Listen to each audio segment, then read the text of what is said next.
أعمالنا من يهده الله فلا مضل له ومن يضلله فلا هادي له وأشهد أن لا إله إلا الله وحده لا شريك له وأشهد أن محمدًا عبده ورسوله يا أيها الذين آمنوا اتقوا الله حق تقاته ولا تموتن إلا وأنتم مسلمون يا أيها الناس اتقوا ربكم الذي خلقكم من نفس واحدة وخلق منها زوجها وبث منهما رجالا كثيرا ونساء واتقوا الله الذي تساءلون به والأرحام إن الله كان عليكم رقيبا يا أيها الذين آمنوا اتقوا الله وقولوا قولا سديدا يصلح لكم أعمالكم ويغفر لكم ذنوبكم ومن يطع الله ورسوله فقد فاز فوزا عظيما أما بعد فإن خير الحديث كتاب الله وخير الهدي هدي محمد صلى الله عليه وسلم وشر الأمور محدثاتها وكل محدثة بدعة وكل بدعة ضلالة وكل ضلالة في النار. قال الله سبحانه وتعالى: أعوذ بالله من الشيطان الرجيم. هو الذي أرسل رسوله بالهدى ودين الحق ليظهره على الدين كله وكفى بالله شهيدا. محمد رسول الله والذين معه أشداء على الكفار رحماء بينهم. اللهم صل على محمد وعلى آل محمد كما صليت على إبراهيم وعلى آل إبراهيم إنك حميد مجيد. اللهم بارك على محمد وعلى آل محمد كما باركت على إبراهيم وعلى آل إبراهيم إنك حميد مجيد. تعریفات اللہ سبحانہ و تعالیٰ کے لیے، درود و سلام سید المرسلین، شافی محشر، ساقی کوثر، امام المجاہدین جناب محمد الرسول اللہ صلی اللہ علیہ وسلم پر بے شمار رحمتیں ہوں، صحابہ کرام رضوان اللہ علیہ مجمعین پر۔ اللہ تعالیٰ نے قرآن کریم کے اندر اپنے نبی کو ایک مشن سونپتے ہوئے، ایک ذمہ داری لگاتے ہوئے فرمایا: هو الذی ارسل رسولہ، وہ اللہ جس نے اپنے رسول کو بھیجا، بالہدا و دین الحق، ہدایت اور دین حق دے کے، لیظہرہ علی الدین کلہ، تاکہ یہ رسول اپنی ذمہ داری کو نبھاتے ہوئے اس سچے، حقیقی اور خالص اللہ کے دین اسلام کو باقی ادیان کے اوپر غالب کر دے۔ وَكَفَى بِاللَّهِ شَهِيدًا۔ اب یہ دو آیتیں ہیں۔ پہلی آیت کے اندر اللہ سبحانہ و تعالی یہ بیان کر رہے ہیں کہ نبی صلی اللہ علیہ وسلم کی ذمہ داری ہے کہ وہ دین اسلام کو باقی دینوں کے اوپر، باقی ادیان کے اوپر غالب کریں۔ یہ ذمہ داری صرف عبادت کے لیے ہمارے نبی نہیں آئے کہ عبادت کے طریقے بتانے ہیں، عبادت کروانی ہے، بس ذکر اذکار نہیں۔ ہمارے نبی حاکم بن کے آئے ہیں، اور اللہ نے میرے نبی کی نبوت کو پوری دنیا پہ غالب کر کے دکھایا۔ اور اس مشن کو پورا کرنے کے لیے اگر اگلی آیت کو اس کے ساتھ ملا دیا جائے تو سمجھ آ جاتی ہے کہ اس مشن کو پورا کرنے کے لیے کون کون لوگ ہیں جن کی اللہ نے ذمہ داری لگا دی۔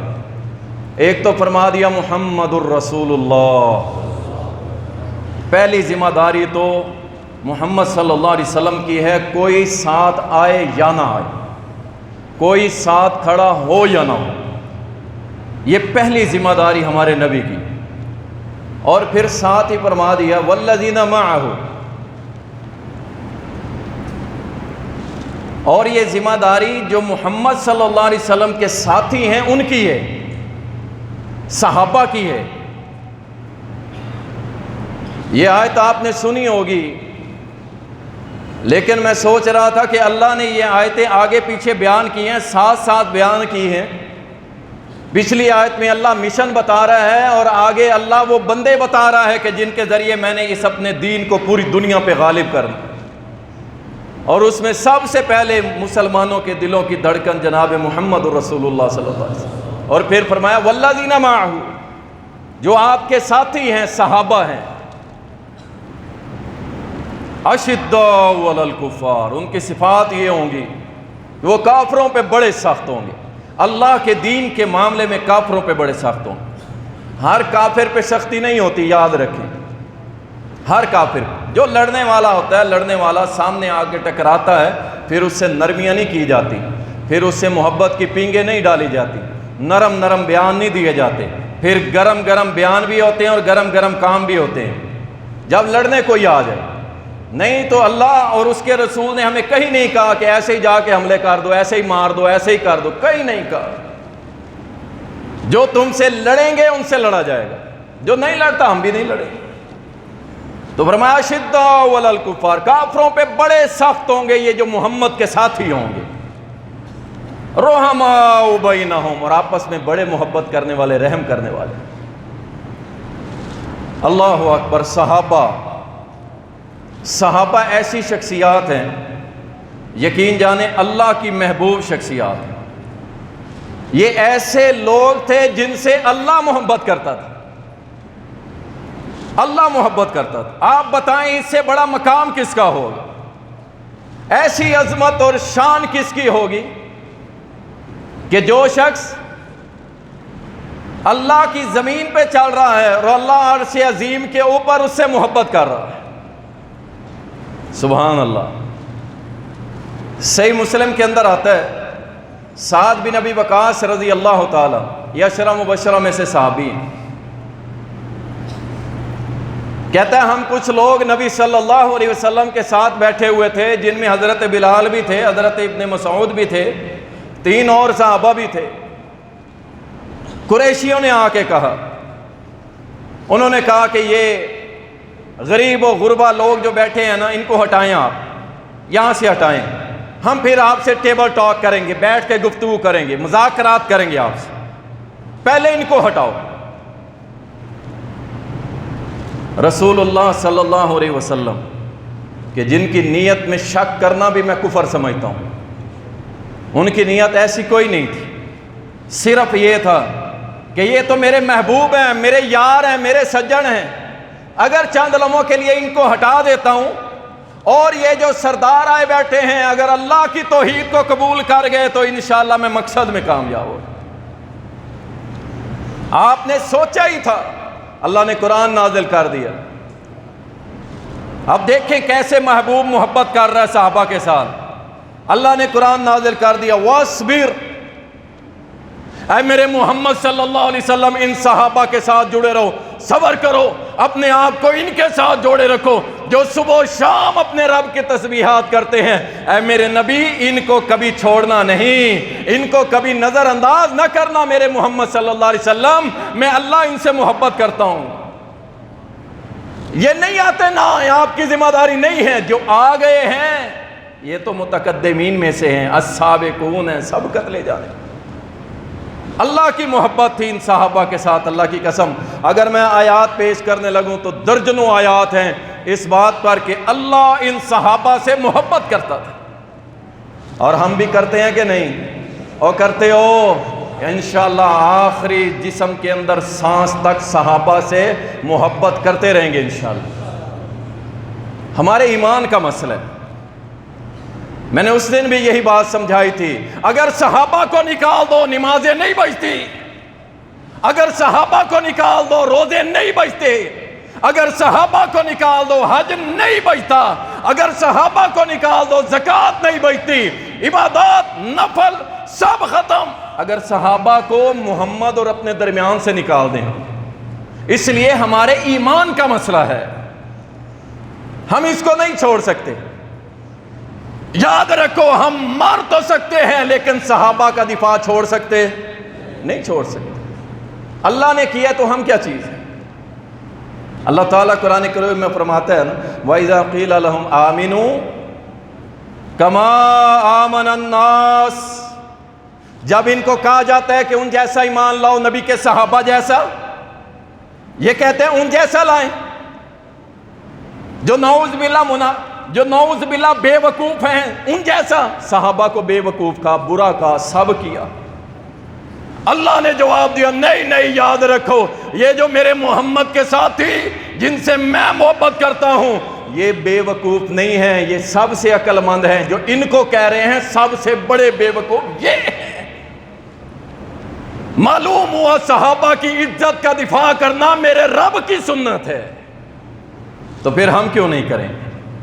گستاخ صحابہ انشاءاللہ دنیا میں بھی رسوا ہوں گے اور آخرت میں بھی ہوں گے، یہ ہو کے رہے گا۔ میں ابھی چند مثالیں دیتا ہوں آپ۔ میرے نبی نے فرمایا تھا صلی اللہ علیہ وسلم، اس ذات کی قسم جس کے ہاتھ میں میری جان ہے، اے میرے صحابہ، ساری کائنات سے بڑھ کے تم مجھے محبوب۔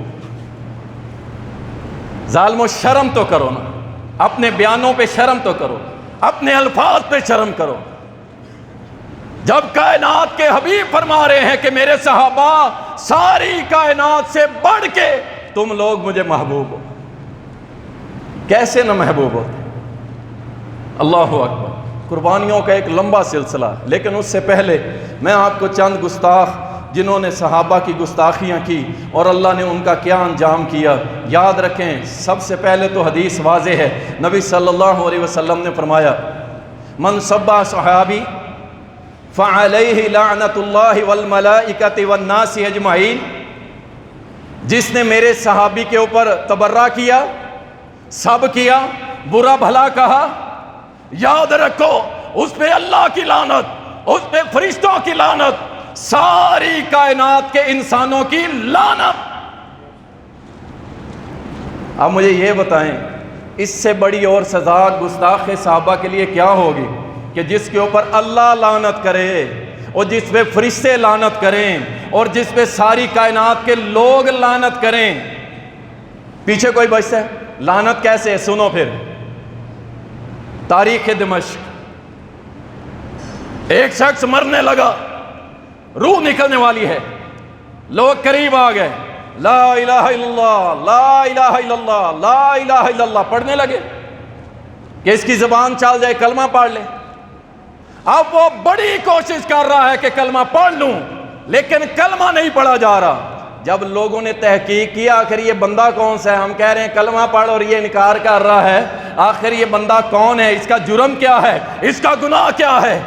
جب معلوم کیا گیا تو پتہ لگا یہ بندہ ان لوگوں کی صف میں شامل ہے جو ابو بکر اور عمر کو گالیاں دیتا ہے۔ اللہ اکبر، اللہ اکبر۔ یاد رکھو یہ عظیم ہستیاں دنیا سے تو چلی گئی، لیکن وہ حی القیوم تو موجود ہے نا، وہ اپنے محبوب کا، اپنے پیاروں کا دفاع کرنا خوب جانتا ہے۔ لوگ کہیں پڑھ لا الہ الا اللہ، وہ ساری لائے نہیں، اس زبان سے لا الہ الا اللہ بھی جاری نہیں ہوگا جس زبان سے ابو بکر عمر کو گالی دی جائے۔ گستاخ صحابہ دنیا میں بھی رسوا اور آخرت میں بھی ذلیل ہوگا۔ اللہ اکبر۔ رسول اللہ صلی اللہ علیہ وسلم کا صحابی ہے، نام اس کا سعید بن زید ہے رضی اللہ عنہ۔ صحیح مسلم کے اندر یہ واقعہ آتا ہے۔ ان کے اوپر ایک عورت نے تہمت لگا دی، الزام لگا دیا، الزام لگایا۔ اب وہ الزام کیا تھا؟ الزام اس نے یہ لگایا کہ سعید بن زید نے میری زمین پہ قبضہ کیا ہوا ہے، میری زمین پہ قبضہ کیا ہے۔ اللہ اکبر۔ صحابی رسول سعید بن زید، یہ عورت بڑا برا بھلا کہہ رہی تھی، اور جب مروان کی عدالت میں پہنچے پوچھا گیا جناب سعید آپ نے اس عورت کی زمین پہ قبضہ کیا ہے؟ سعید بن زید کہنے لگے نہیں نہیں، یہ سعید کیسے قبضہ کر لے۔ او سنو ملتان والو، حدیثیں سنتے ہو عمل نہیں کرتے، یہاں صحابی کی بات سنیں۔ صحابی کہہ رہا ہے سعید کسی کی زمین پہ کیسے قبضہ کر لے، جبکہ اس کے پیارے محمد نے فرمایا ہے صلی اللہ علیہ وسلم کہ جو شخص کسی کی ایک بالش جگہ پہ قبضہ کرتا ہے، کل قیامت کے روز اللہ 7 زمینوں کا طوق اس کے گلے میں ڈالے گا۔ سعید کیسے قبضہ کرے؟ او امتیا تم کیوں نہیں کہتے کہ ہم حرام کیسے کھائیں کہ میرے نبی نے منع کیا ہے؟ او امتیا تم کیوں نہیں کہتے ہم حرام کیوں دیکھیں، ہمارے نبی نے منع کیا ہے؟ ہم حرام کیوں بولیں، ہمارے نبی نے منع کیا ہے؟ ہمارے نبی نے منع کیا، ہم اپنا کردار گندہ کیوں کریں، ہمارے نبی نے منع کیا ہے، ہم کیوں نہیں کہتے؟ سعید بن زید کہنے لگے ہم کیسے کہہ سکتے؟ مروان نے باعزت بری کر دیا۔ وہ عورت باز نہیں آ رہی تھی، بار بار الزام لگا رہی تھی، توبہ نہیں کر رہی تھی۔ جناب سعید بن زید رضی اللہ تعالیٰ نے اپنے رب کی طرف ہاتھ اٹھائے اور دعا کی، یا اللہ یہ عورت جو میرے اوپر تہمت لگا رہی ہے، اللہ اسے موت اس وقت تک نہ آئے جب تک یہ اندھی نہ ہو جائے۔ اور دوسری بد دعا یہ کر دی کہ یا اللہ اس کو مسلمانوں کا قبرستان نصیب نہ ہو، اس کی قبر بھی اس کے گھر میں بنے۔ اللہ اکبر۔ اور یہ محمد کے تابعدار صحابہ کہ جو کبھی کسی پہ بد دعا نہیں کرتے تھے، لیکن جب ظلم کی انتہا ہو جائے تو پھر سیرت صحابہ سے بھی ہمیں ملتا ہے کہ پھر بد دعا کی جا سکتی ہے۔ جب بد دعا کر دی نا، اب یہ عورت کچھ عرصہ تو ٹھیک رہی، اس کے بعد سب سے پہلے میرے اللہ نے اس کی آنکھیں ختم کر دی، اندھی ہو گئی۔ جب اندھی ہو گئی، اب دوسری بد دعا کہ اس کی قبر اس کے گھر کے اندر بنے، وہ بھی میرے رب نے پوری کر دی۔ کیوں؟ وہ نبی کا صحابی اور میرے رب کا محبوب تھا۔ میرے نبی کے صحابہ کی توہین کرنے والی کبھی بچ سکتی نہیں ہے۔ اللہ کے نبی کے صحابی نے بد دعا کی، آنکھیں اندھی ہوئی۔ گھر کے اندر ایک کنواں پانی کا بنا ہوا تھا، رات کو اٹھی لڑکھڑاتے ہوئے اس کنویں میں گر گئی اور وہیں اس کی قبر بن گئی۔ لوگوں نے باہر بھی نہیں نکالا کیونکہ سعید بن زید نے بد دعا کی تھی اور اللہ نے پوری کر۔ صحابی رسول کا گستاخ دنیا میں بھی ذلیل اور آخرت میں بھی ذلیل ہوگا۔ اور کس منہ سے اللہ کے سامنے جاؤ گے؟ اور جس رب نے قرآن میں فرما دیا فَإِنْ آمَنُوا بِمِثْلِ مَا آمَنْتُمْ بِهِ فَقَدْ اهْتَدَوْا، میرے نبی کے صحابہ جیسا ایمان لاؤ گے تو ہدایت والے ہو۔ اللہ اکبر۔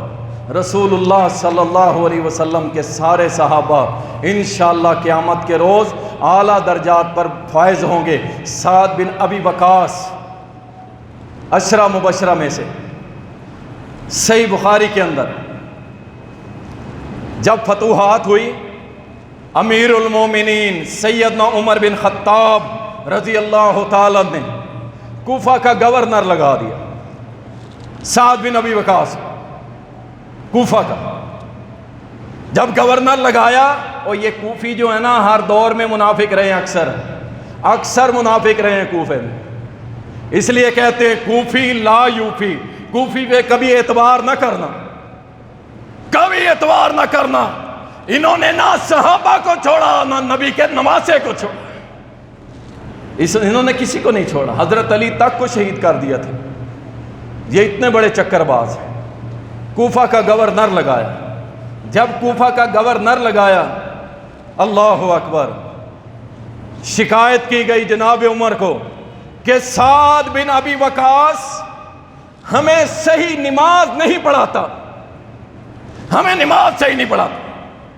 اللہ اکبر، صحابی رسول ہو اور نماز صحیح نہ پڑھائے، یہ کیسے ہو سکتا ہے؟ نبی صلی اللہ علیہ وسلم کا یہ صحابی سیدنا عمر کی عدالت میں پیش ہو گیا، کوفہ سے واپس آیا، اتنا لمبا سفر کر کے، سبحان اللہ۔ اور انشاءاللہ اللہ یہ اسلامی نظام کی بہاریں ہمیں بھی دکھائے گا انشاءاللہ، اللہ کرے گا انشاءاللہ ایسا حاکم ہوگا کہ اگر وہ ملک پاکستان سمیت پوری دنیا میں حکمرانی اللہ اس کو دے گا، لا الہ الا اللہ کا غلبہ ہوگا، اور یہ جتنے صوبے ہیں نا صوبے، ان سب کے اوپر انشاءاللہ ایک ہی گورنر کافی ہوگا، ہر ملک کے اوپر ایک گورنر لگا ہوگا، اور وہ گورنر اللہ سے ڈرنے والا ہوگا، اور اگر خطا کرے گا تو وقت کا مسلمان حاکم اسے بلا کے پوچھے گا، ہاں تو مسلمانوں کو نماز ٹھیک نہیں پڑھاتا؟ سبحان اللہ۔ اور یہ بہاریں آئیں گی نا انشاءاللہ، دعائیں کیا کرو انشاءاللہ آئیں گی یہ بہاریں، میرا رب لوٹائے گا انشاءاللہ تعالی۔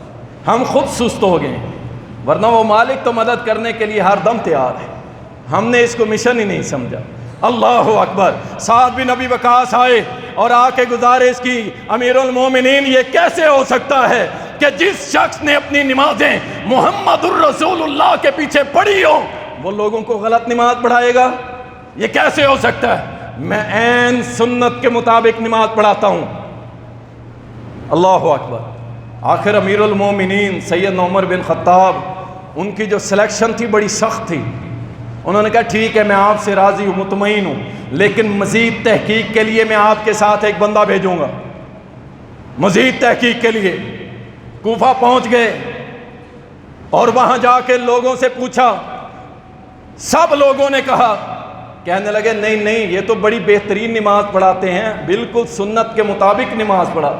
ایک شخص آگے بڑھا اور آ کے کہنے لگا کہ نہیں یہ ٹھیک نہیں کرتے، نماز بھی ٹھیک نہیں کرتے، فیصلہ بھی ٹھیک نہیں کرتے، اور جب اللہ کے دین کے غلبے کے لیے لشکر نکلتا ہے اس میں بھی شامل نہیں ہوتے۔ اللہ اکبر۔ یہ عشرہ مبشرہ میں سے صحابی ہے جو 10 صحابہ ہیں جن پہ اللہ کے نبی نے جنت کی بشارت دی، اس کے بارے میں کہتا ہے یہ لشکر سے پیچھے رہ جاتے ہیں، اس کے بارے میں کہتا ہے یہ فیصلہ ٹھیک نہیں کرتا، ان کے بارے میں کہتا ہے یہ نماز ٹھیک نہیں پڑھا۔ اللہ اکبر۔ سعد بن ابی وقاص رضی اللہ تعالیٰ نے اپنے ہاتھ بلند کیے، یا اللہ ڈرا کرو اللہ کے بندو، اللہ والوں کی بد دعاؤں سے بھی ڈرا کرو، مظلوم کی بد دعا سے ڈرا کرو۔ میں اکثر یہ بیان اور درسوں میں بھی کہتا ہوں، مظلوم سے بچ جاؤ، مظلوم کی آہ ڈائریکٹ اللہ کے عرش پہ پہنچتی ہے، یاد رکھیں۔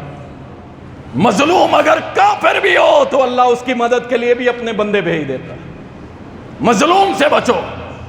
اس صحابی رسول نے ہاتھ اٹھائے اور ہاتھ اٹھا کے اللہ کی بارگاہ میں بد دعا کر دی اس کے لیے، یا اللہ یہ ریاکاری دکھلاوے کی وجہ سے مجھ پہ تہمت لگا رہے ہیں، اللہ اسے موت نہ آئے جب تک یہ کوفہ کی گلیوں میں ذلیل نہ ہو جائے، اللہ اسے موت نہ آئے، اس کو اللہ اتنی لمبی عمر دے اور اس ساری زندگی اس کو بھوکا پیاسا رکھ کر فاقے کے ساتھ گزارے، اگر دن میں ایک ٹائم روٹی ملی ہے تو 2 دن اس کو روٹی بھی نہ ملے، بھوک سے مر جائے، یا اللہ یہ بھوک سے مر جائے، یہ بد دعا کر دی۔ اللہ اکبر۔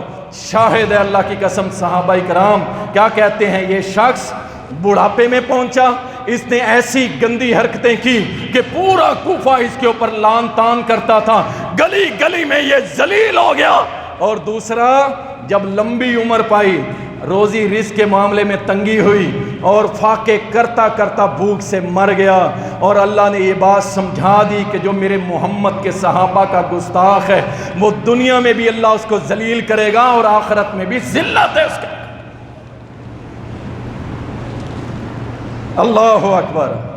اور اس سے بڑی ذلت کیا ہوگی کہ ایک شخص اللہ کو چھوڑ کے گھوڑے کی پوجا کرے، اور اہل توحید اس سے بڑھ کے ذلت کیا ہوگی کہ اللہ کو چھوڑ کے گھوڑے کے نیچے سے گزرے، اللہ کو چھوڑ کے گھوڑے کو سجدے کرے، چومے چاٹے اور جھنڈے کو جناب پتہ نہیں کیا کچھ سمجھ لے۔ اللہ اکبر۔ اس سے بڑی ذلت کیا ہوگی، اس سے بڑی رسوائی کیا ہوگی۔ رسول اللہ صلی اللہ علیہ وسلم کے صحابہ سارے کے سارے جو تھے وہ بالکل اسی طرح حق پہ رہے، اور جس نے ان کی مخالفت کی اللہ نے ان کو ذلیل و رسوا کر دیا۔ سیدنا حسین رضی اللہ تعالی عنہ، او شہزادہ، او جنت کے نوجوانوں کا سردار، انشاءاللہ ہم ان کی قیادت میں انشاءاللہ جنت میں ہوں گے انشاءاللہ انشاءاللہ۔ ہم ہی تو ہیں سچی محبت کرنے والے، ہم جھوٹے نہیں ہیں، ہم جھوٹے نہیں ہیں۔ اور یوسف علیہ السلام کے بھائیوں کی طرح جھوٹے آنسو بھی بہانے والے، مارتے بھی خود ہو روتے بھی خود ہو، ہم وہ نہیں ہیں۔ انشاءاللہ سیدنا حسین کی قیادت میں ہم بھی جنت میں جائیں گے انشاءاللہ، وہ نوجوانان جنت کے سردار ہوں گے اور انشاءاللہ ہم بھی ان کے ساتھ ہوں گے انشاءاللہ۔ اس حسین کی توہین کرنے والا ابن زیاد، جامع ترمذی اٹھاؤ، جب سیدنا حسین کی لاش کو لایا گیا، اللہ اکبر، اور ان کے چہرہ، وہ چہرہ پر نور جس کے اوپر پیارے نبی بوسہ دیا کرتے تھے، چوما کرتے تھے، یہ بدبخت نہ آپ کے چہرے پہ چھڑیاں مار رہا تھا۔ اللہ اکبر۔ ایک بزرگ صحابی آگے بڑھا، اس نے آ کے چھڑی پکڑی، اس نے کہا او ظالم، میں نے ان آنکھوں سے دیکھا ہے اپنے محمد کو یہاں سے بوسے لیتے ہو، ہٹا اسے۔ کہنے لگا حسین تو بڑے دیکھے ہیں، حسین جیسا حسین میں نے نہیں دیکھا۔ اللہ اکبر۔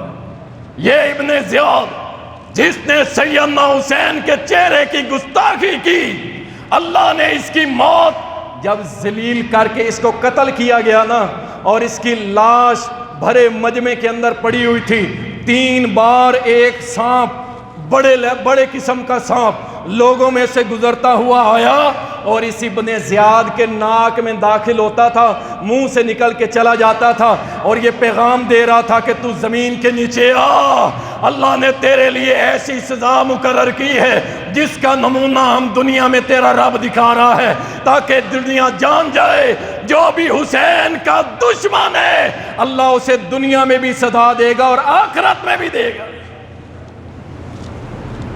ہمیں اس میں کوئی اختلاف ہے؟ ہم تو کہتے ہیں کہ جو بھی حضرت حسین کے شہادت میں شامل ہے اللہ کی اس پہ لعنت ہو، ہم تو ہمیشہ کہتے ہیں۔ اللہ اکبر۔ حضرت حسین کی گستاخی کرنے والے کو اللہ نے ذلیل و رسوا کر دی۔ سانپ دوڑتا ہوا آتا، اس کے ناک میں داخل ہوتا، منہ سے نکل کے بھاگ جاتا، اور لوگ دیکھتے رہ گئے، اور دیکھتے دیکھتے وہ گم ہو جاتا تھا۔ وہ اللہ کی طرف سے اسے رسوائی کر دی گئی کہ اس نے حسین کے چہرے پہ چھڑیاں ماری تھی نا، اللہ نے اس کو ذلیل کر دیا۔ اللہ اکبر۔ گستاخ صحابہ باقی نہیں بچے گا، گستاخ صحابہ کو اللہ دنیا کے اندر رسوا ضرور کرتا ہے۔ محمد بن سیرین اپنی تاریخ کی کتاب کے اندر لکھتے ہیں، کہتے ہیں میں بیت اللہ کا طواف کر رہا تھا، یہ تابعی ہے، طواف کر رہا تھا، ایک شخص رو رہا تھا، اللہ مجھے معاف کر دے، لیکن مجھے گمان ہے تو مجھے معاف نہیں کرے گا۔ رو رہا، سسکیاں بندھی ہوئی۔ محمد بن سیرین رحمہ اللہ کہتے ہیں میں قریب چلا گیا، میں طواف کر رہا تھا، رک گیا، میں نے پوچھا کیا مسئلہ ہے، کون سا تیرا ایسا گناہ ہے کہ جو اللہ تجھے معاف نہیں کرے گا، اور تو کہتا ہے میرا گمان ہے۔ سر نیچے کر کے کہتا ہے میں نے اپنے آپ سے ایک عہد کیا تھا کہ حضرت عثمان کے چہرے پہ تھپڑ ماروں گا، لیکن میں ان کی زندگی میں انہیں ہاتھ نہیں لگا سکا، لیکن جب ان کو شہید کر دیا گیا تو میں جنازہ پڑھنے کے بہانے ان لوگوں میں گھسا اور جا کے ان کی میت کے کفن ہٹا کے ان کو تھپڑ مارا تھا ان کے جسم کے اوپر، اور کفن کو لپیٹ دیا، اندھیرا تھا، کسی کو پتہ نہیں چلا، میں نے اس قسم کو پورا کر دیا، لیکن جیسے ہی میں نے ان کے جسم پہ تھپڑ مارا میرا بازو سوکھنے لگ گیا، اور آج تک دیکھ لو میرا بازو سوکھ چکا ہے۔ محمد بن سیرین کہتے ہیں میں نے اس کے کپڑا بازو سے ہٹایا، اس بدبخت کا کپڑا ہٹایا، کیا دیکھتا ہوں اس کا بازو اللہ نے لکڑی جیسا کر دیا۔ اللہ اکبر۔ گستاخ صحابہ کو اللہ بھی معاف کرنے والا، اللہ بھی معاف نہیں کرتا، دنیا میں بتا دیتا ہے جو میرے نبی کے صحابہ کا گستاخ ہے میں دنیا میں بھی ذلیل کروں گا، آخرت میں بھی کروں گا۔ اللہ اکبر۔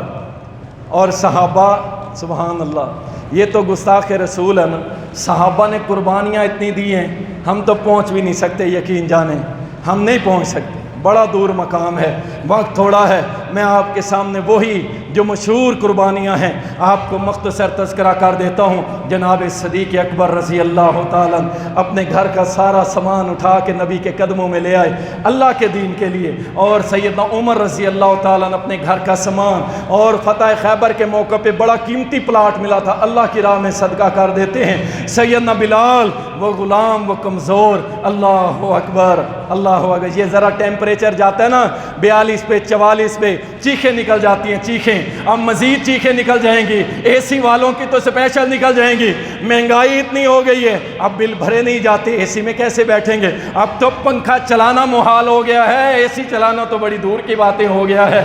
اللہ اکبر، گرم تپتی ریت، لوہے کی زرہ، گلے میں رسی ڈال کے ریت کے اوپر پھینکا گیا، اور مکہ کے بچوں کو کہا گیا بلال کو گھسیٹو گھسیٹو، اور بلال زبان سے کہہ رہا تھا احد احد، اللہ ایک، اللہ وحدہ لا شریک، اللہ کا کوئی ثانی نہیں، اللہ کا بالمقابل نہیں، اللہ کے مقابلے میں کسی کی حاکمیت نہیں، کسی کا حکم نہیں، کسی کا قانون نہیں، احد احد، دنیا کا، دنیا اور ساری کائنات کے شہنشاہوں کا شہنشاہ وہ اکیلا اللہ۔ صحابہ کی قربانی، اللہ کی قسم، بیٹا عمار، باپ یاسر، ماں سمیہ، اللہ اکبر، تینوں پہ تشدد، غوطے دیے جا رہے ہیں، گرم پتھر پہ لٹایا جا رہا ہے، سمیہ کے 2 ٹکڑے کر دیے، 2 ٹکڑے کر دی، قربانیاں سنتے جاؤ، اللہ اکبر۔ اور ایک جنگ کے اندر نبی علیہ السلام کا دفاع کرتے ہوئے 11 صحابہ نے قربانی دے دی۔ ابو طلحہ رضی اللہ تعالیٰ آگے بڑھے، طلحہ بن عبید اللہ آگے بڑھے، نبی علیہ السلام پہ وار کیا دشمن نے، انہوں نے اپنا ہاتھ آگے گیا، انگلیاں کٹ گئی، کہنے لگے ہنس میری تکلیف۔ اللہ کے نبی نے فرمایا اگر تو کہتا بسم اللہ، اللہ کی قسم پورے ان مکے کے سرداروں کے سامنے اللہ کے فرشتے آتے اور تجھے سامنے آسمان پہ اٹھا کے لے جاتے۔ اللہ اکبر، یہ صحابہ کی قربانیاں۔ وہ ایک ماں اپنے چھوٹے سے بچے کو لے کے آئی کہ اس کو بھی جہاد میں لے جاؤ، کہنے لگے، لوگ کہنے لگے اس کو کہاں لے جائیں، کہنے لگی مجھے پتہ ہے یہ لڑ نہیں سکتا، لیکن جب تیر میرے محمد کی طرف آئے اس کو ڈھال کے طور پہ استعمال کر لینا۔ اور تم صحابہ کی قربانیوں کی بات کرتے ہو، رسول اللہ صلی اللہ علیہ وسلم نے ایک اعرابی کو بلایا، بکریاں چرا رہا تھا، یہ لا تیرا مال غنیمت میں حصہ آیا ہے، کہنے لگا میں اس مال کے لیے نہیں آیا، میں تو اس لیے آیا ہوں کہ اللہ مجھے یہاں پہ تیر مروائے، کافروں کے ہاتھ سے گردن کی طرف اشارہ کیا اور میں وہاں شہید ہو جاؤں، اللہ مجھ سے راضی ہو جائے۔ کچھ عرصے کے بعد دشمن سے لڑائی ہوئی، جہاں پہ اس نے انگلی لگائی تھی نا وہیں پہ تیر لگا اور اللہ کی جنتوں میں پہنچ گیا۔ اور صحابہ کی قربانیوں کی بات کرتے ہو، انس بن نضر رضی اللہ تعالی عنہ کہتے ہیں میں احد میں شامل نہیں ہو سکا تھا، اور میں بدر میں شامل نہیں ہو سکا تھا، احد کا میدان سجا تو کہنے لگے آج انس بن نضر ایسا لڑے گا اللہ عرش بری پہ میری بہادری دیکھے گا۔ اور نوجوانوں ہماری بہادریاں اللہ کے لیے، ہماری جوانیاں اللہ کے لیے، ہماری طاقت غلبہ دین کے لیے، ہماری طاقت تیرے میرے ووٹوں کے لیے نہیں، اللہ کے دین کے غلبے کے لیے انشاءاللہ۔ انس بن نضر لڑا، پھر ایسا لڑا، ایسا 80 کے قریب تیر، تلوار اور نیزے مارے گئے۔ جب ان کی میت لائی گئی تو کوئی پہچان نہیں رہا تھا یہ ہے کون۔ ان کی سکی بہن کو بلایا گیا، انہوں نے انگلیوں کے پوروں سے پہچانا، انگلیوں کے پوروں سے کہنے لگی ہاں اللہ کی قسم یہ میرا بھائی انس بن نضر ہے، انا للہ و انا الیہ راجعون۔ ارے کس کس قربانیوں کی بات کرو گے، لیکن سوال پھر وہی آتا ہے، یہ ساری قربانیوں کی داستان کس لیے؟ اس لیے کہ جمعوں میں ہماری مدح سرائی ہوگی، مولوی ہماری تعریفیں کریں گے، ہمارے جناب قصیدے پڑھے جائیں گے، اس لیے نہیں نہیں، اللہ کی قسم اگر ایسی سوچ ہے تو یہ جھوٹ ہے۔ مشن ایک ہی تھا کہ ایک ریاست قائم کریں گے کہ جس کے اندر حاکمیت ہمارے رب کی ہوگی، ہم اسلامی ریاست قائم کریں گے، صرف ایک مقصد تھا اللہ کی۔ اور صحابہ نے وہ کر کے دکھایا، اللہ کی قسم وہ 313 نکلے تھے، اور پھر وہ وقت آیا جب 64 لاکھ مربع میل پہ اللہ کی شریعت غالب تھی۔ آپ یہ چھوڑ دیں یہ بات کہ صحابہ نے قربانیاں اس لیے دی تھی کہ لوگ تعریفیں کریں گے، ہمارے جلسے ہوں گے ہمارے نام کے. نہیں نہیں، مقصد صرف یہی تھا کہ اللہ کا دین غالب آئے، اللہ کا دین، اور ایک اسلامی ریاست قائم ہوتی ہے انشاءاللہ. پاکستان کا مطلب کیا؟ اور انشاءاللہ آئے گا، لا الہ الا اللہ، پورا امن طریقے سے آئے گا. ہمیں کوئی ضرورت نہیں اس طرح لڑائی فتنہ ڈالنے کی. انشاءاللہ میں نے پہلے بھی کہا تھا، پاکستان کے آئین میں یہی پہلی شک ہے کہ پاکستان کے اندر کوئی بھی قانون قرآن و سنت کے خلاف بنے گا نہیں بنے گا، اور انشاءاللہ اسی کو ہم منوائیں گے پورا امن طریقے کے ساتھ. انشاءاللہ تعالی آئے گا اسلام، انشاءاللہ بہاریں دیکھیں گے، انشاءاللہ بنیادیں ہم رکھیں گے، اور ہماری نسلیں انشاءاللہ پورا مزہ لیں گی اللہ کے دین کا انشاءاللہ. اور دوسرا نمبر، اکثر بھائی کڑتے ہیں، دیکھتے ہیں کہیں گھوڑوں کی پوجا ہو رہی ہے، کہیں جھنڈوں کی پوجا ہو رہی ہے، کہیں قبروں کی پوجا ہو رہی ہے، کہیں درختوں کی، کہیں حجر کی، پتھروں کی، کہیں جانوروں کی، کہیں پہ کسی چیز کی، انسانوں کی بھی پوجا ہو رہی ہے. نہ مانو تو الگ بات ہے نا. کیا انسانوں کو سجدے نہیں ہو رہے آپ کے ملک کے اندر؟ کیا آپ کے ملک کے اندر غیر اللہ کی آوازیں بلند نہیں ہوتی؟ اہل توحید کڑتے اپنے دل کے اندر بڑی تنگی محسوس کرتے ہو. لیکن میں آپ کو آج ایک بات بتانا چاہتا ہوں، اور یہ میری بات لکھ لیں.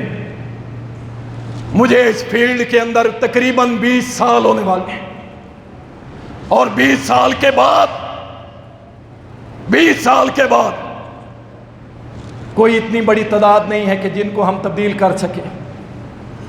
میرے نبی نے کتنے سال لگائے، مکہ کے اندر 313 نکلے، اور جب میرے نبی نے طاقت حاصل کی، ریاست مدینہ قائم کی، اسلامی نظام قائم کیا، تو پھر کیا ہوا؟ پھر الحمدللہ 64 لاکھ مربع میل پہ اسلام غالب آیا کہ نہیں آیا؟ تو معلوم یہ ہوتا ہے جب تک طاقت نہیں آئے گی اس ملک سے شرک و بدعت نہیں ختم ہو سکتا، اس ملک سے جبر اور ظلم کی حکومتیں ختم نہیں ہو سکتی، اس ملک سے ظالم نہیں ختم ہو سکتے. کب تک؟ جب تک کہ اہل ایمان، اللہ کے بندے خالص اللہ کی رضا کے لیے کھڑے ہونے والے، جب تک کہ یہاں پہ اہل توحید کو طاقت حاصل نہیں ہوگی، اللہ کی قسم شرک و بدعت یہاں 100 سال بھی آپ ختم نہیں کر سکتے. کام بڑھتا چلا جا رہا ہے اور بڑھتا چلا جا رہا ہے. اللہ کے لیے اس طرف سوچو. انشاءاللہ یہ بہاریں ہمارا رب ہمیں ضرور دکھائے گا. اور اسی طرح رسول اللہ صلی اللہ علیہ وسلم کے صحابہ، ان کے اوپر ایک آج وقت کا بہت بڑا فتنہ، مرزا انجینئر، میں تو اس کا نام بھی نہیں لیتا. وجہ کیا ہے؟ محمد بھی پیارا نام ہے، علی بھی بڑا پیارا نام، اور یہ شخص اس قابل نہیں ہے کہ اس کا نام محمد علی رکھا جائے، نہیں ہونا چاہیے. یہ اس قدر صحابہ کی گستاخیاں کر رہے ہیں، اور کوئی طاقتور حلقہ ریاست کوئی اس پہ ایکشن نہیں لے. ایک سے بڑھ کے ایک یہ زبان درازیاں کر رہا ہے. میری یہ بات نوٹ کر لیں اس بات کو. جب ریاست اپنا کردار ادا نہیں کرتی، پھر عام عوام قانون کو اپنے ہاتھ میں لیتی ہے. ہماری قیادت علامہ ابتسام الہی ظہیر حافظ اللہ تعالی، علامہ حشام الہی ظہیر حافظ اللہ تعالی، وہ بار بار کہہ رہے ہیں کہ اس کے خلاف FIR کاٹی جائے اور اسے سزا دی جائے. اس نے کیا کہا؟ یہ کہتا ہے اگر ہم حضرت علی کی خلافت کے دور میں ہوتے تو ہماری تلوار امیر معاویہ کی گردن پہ ہوتی. اس کی اوقات دیکھیں، اس کی حیثیت دیکھیں، اور کہتے ہیں ہماری تلوار ان کی گردن پہ ہوتی، ان کی گردن پہ ہوتی. انا للہ و انا الیہ. تیری اوقات کیا ہے؟ اور اگر یہ اس وقت زندہ ہوتا نا، یہ عبداللہ بن سبا کی صفوں میں کھڑا ہوتا. یاد رکھیں، یہ اس نخی جو ان کے خلاف تھے صحابہ کے، ان کی لسٹ میں کھڑا ہوتا. یہ ان لوگوں میں کھڑا ہوتا جنہوں نے سیدنا علی اور سیدنا امیر معاویہ کی صلح نہیں ہونے دی تھی، ان میں کھڑا ہوتا. یہ اتنا بڑا شیطان ہے.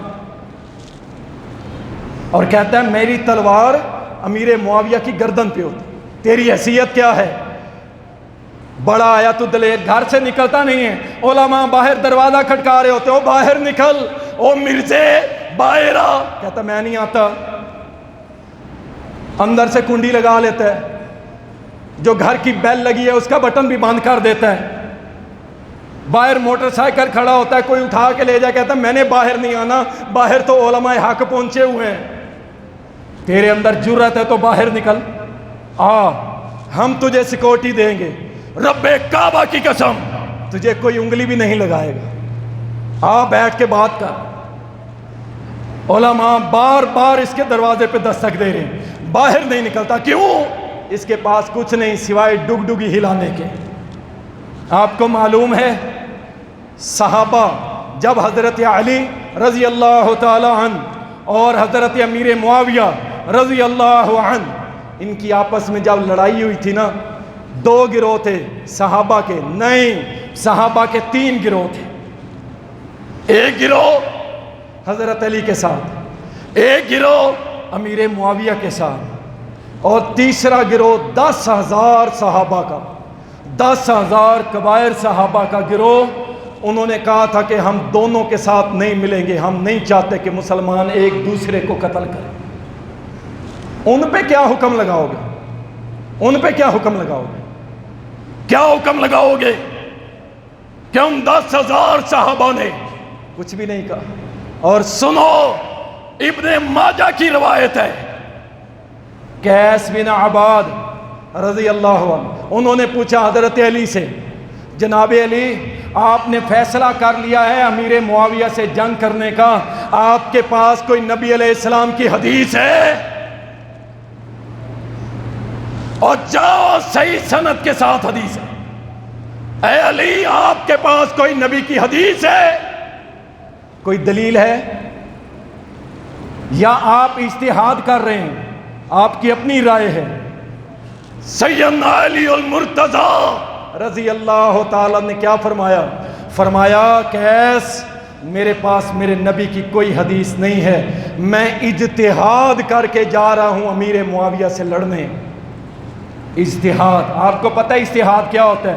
مجتہد اسے کہتے ہیں کہ جو قرآن و سنت کا مکمل علم رکھتا ہے، اور ایک مسئلہ قرآن و سنت میں اگر واضح نہیں ہوتا لیکن دلیل اور اشارے کنایوں سے اخذ کر کے اس کے اوپر لوگوں کو کہتا ہے کہ اس مسئلے کا حل یہ ہے۔